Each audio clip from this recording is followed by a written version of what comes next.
শুভ জন্মাষ্টমীর শুভেচ্ছা ও ভালোবাসা রইল সবাইকে। কে কে জন্মাষ্টমী করছো কমেন্ট বক্সে জানিও। আমি জন্মাষ্টমী করছি, আমি ছোটোবেলা থেকে জন্মাষ্টমী করতাম। তো তামিলনাড়ুতে আছি, এখানে 2 বছর জন্মাষ্টমী সময় চলে যাচ্ছে, তাও এখানে করছি জন্মাষ্টমী। তো আজ সারাদিন উপোস ফল পাকড় খেয়েই থাকবো। তো কে কে জন্মাষ্টমী করছো জানাও। আর তোমাদের দাদাভাই দেখো ভোগ দিয়েছে।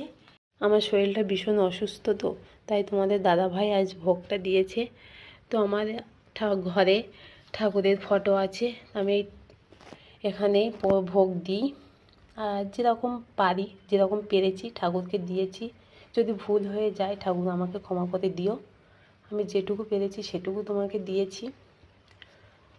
তো এইটুকু আয়োজন করতে পেরেছি। এখানে তো তালের নাড়ু নারকেলের নাড়ু বানাতে পারবো না, আর এখানে তাল গাছও নেই আমরা যে সাইডটা আছি তামিলনাড়ুতে। তো যেটুকু পেরেছি, তালের নাড়ু নারকেলের নাড়ু বানাতে গেলে আলাদা বাসনপত্র দরকার হয়, সেটা তো নেই আমার এখানে। আমি বাড়িতে বানাতাম, বাড়িতে করতাম। এখানে এখানে যেটুকু পাচ্ছি সেটুকু করে ঠাকুরকে ভোগ দিচ্ছি। তো কেমন হয়েছে সবাই কমেন্ট করে জানিও। শুভ জন্মাষ্টমীর শুভেচ্ছা ও ভালোবাসা রইল সবাইকে। লালখালি হরি মন্দিরে ধুমধাম করে অষ্টমী আয়োজন হয়, ওখানে খুব আনন্দ হয়, ওখানেই পালন করি।